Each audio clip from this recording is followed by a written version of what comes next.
আসসালামু আলাইকুম। শীত এসে গেছে, আর শীত আসার সঙ্গে সঙ্গেই আমাদের বড় যে সমস্যা হয় সেটা হলো পা ফাটা। আর এই পা ফাটা অনেকেরই বেশি পরিমাণে হয়ে থাকে, আবার অনেকেরই কম হয়ে থাকে, আবার অনেকেই শীত আসার শুরুতেই অতিরিক্ত হয়ে থাকে, একেবারে পা ফেটে রক্ত বের হয়। এজন্য অনেক ক্রিম বাজার থেকে এনে ব্যবহার করা হয়। এতে কি হয়, অল্প কিছু সময়ের জন্য ভালো থাকে, এরপরে আবার এই পা ফাটা থেকে যায়। এজন্য আমি আপনাদের জন্য ঘরোয়াভাবে ঘরে থাকা উপকরণ দিয়ে একটা রেমেডি শেয়ার করব। আর এই রেমেডি লাগানোর পর আপনার পা ফাটা চিরতরে চলে যাবে, আর পা থাকবে নরম আর সফট। নিলাম পেঁয়াজ। পেঁয়াজ কিন্তু আমাদের থাকে, এই পেঁয়াজ আমাদের নিত্যদিনের সঙ্গী। এই পেঁয়াজ কিনতে বাজারে যাওয়ার দরকার হবে না, প্রত্যেকেরই বাসায় থাকে। আমি এখানে থেকে একটা পেঁয়াজ ভালো করে খোসা ছাড়িয়ে পরিষ্কার করে নিচ্ছি। এই পেঁয়াজ পানিতে ভেজানো যাবে না, খোসা ছাড়িয়ে একটা পরিষ্কার কাপড় দিয়ে মুছে নিচ্ছি। এখন পেঁয়াজটা গ্রেট করে এর থেকে রস বের করে নেব। পেঁয়াজের মধ্যে আয়রন থাকে, এছাড়া পেঁয়াজের মধ্যে প্রচুর পরিমাপে ভিটামিন সি থাকে, যেটা আমাদের পায়ের গোড়ালি স্কিনটা তার আর্দ্রতা বজায় রাখতে সহায়তা করবে। সেজন্য পেঁয়াজ কিন্তু আমাদের শরীরের জন্য ভীষণ উপকারী। যেটা খাই সেটাও আমাদের উপকারে আসে। আবার চুলেও কিন্তু পেঁয়াজের রস লাগালে অনেক উপকার হয়, কিন্তু পায়ের গোড়ালিতে যে উপকারে আসবে এটা হয়তো অনেকেই জানেন না, তাই আপনাদের আজ দেখিয়ে দিচ্ছি, দেখতে থাকুন। এই তো আমি পেঁয়াজের রস বের করে নিলাম। এখানে আমি 1.5 থেকে 2 চামচের মতো পেঁয়াজের রস বের করে নিলাম। এখানে আমি অল্প পরিমাণে নিলাম, কারণ এই রেমেডিটা যখন বানাবো তখনই দিয়ে দিতে হবে। এটা ফ্রিজে স্টোর করা যাবে না, কারণ এই পেঁয়াজের রসটা বেশিক্ষণ থাকে না, নষ্ট হয়ে যায়। তাই যখন বানাবে সাথে সাথেই দিয়ে দেবে।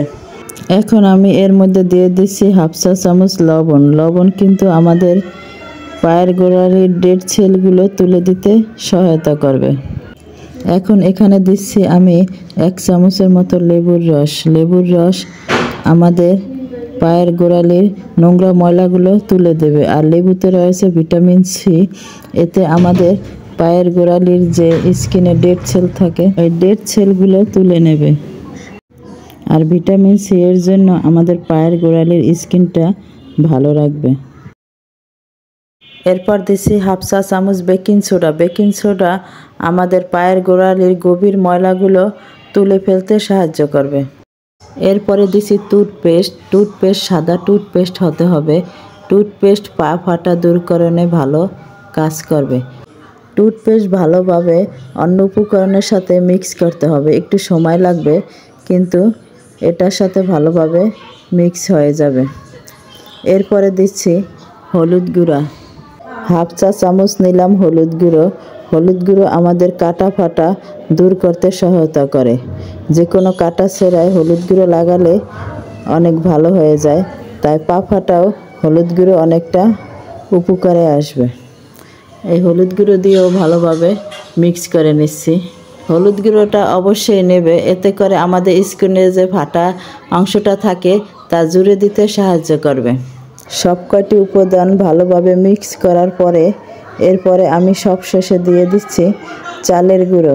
চালের গুঁড়োও আমাদের ভালো একটা প্যাক হিসাবে কাজ করে। এই রেমেডিটা তৈরিতে চালের গুঁড়োটাও ভালো কাজ করবে। এখন এই উপাদানগুলো ভালোভাবে মিক্স করে নিচ্ছি। এই শীতে অবশ্যই এরকম একটা উপাদান বানিয়ে আপনার পায়ে লাগাবেন, আর পা কখনো খসখসে হবে না, থাকবে নরম সফট কোমল। আর আমি এই উপাদান বানিয়ে শীতের সময় আমার পায়ে লাগাই, তাই আপনাদের সাথে শেয়ার করলাম। আশা করি এরকম একটা উপাদান আপনাদের সবারই কাজে আসবে।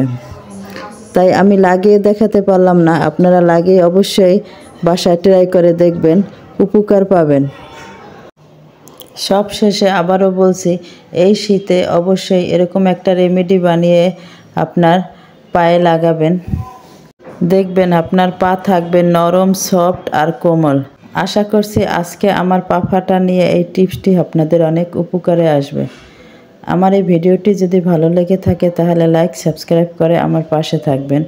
আর যারা আমার বন্ধু হয়ে পাশে আছেন তাদেরকে অসংখ্য ধন্যবাদ। এতক্ষণ ধরে ধৈর্য সহকারে আমার এই ভিডিওটি দেখার জন্য অসংখ্য ধন্যবাদ। সবার সুস্থতা কামনা করে এখানেই শেষ করছি। আসসালামু আলাইকুম।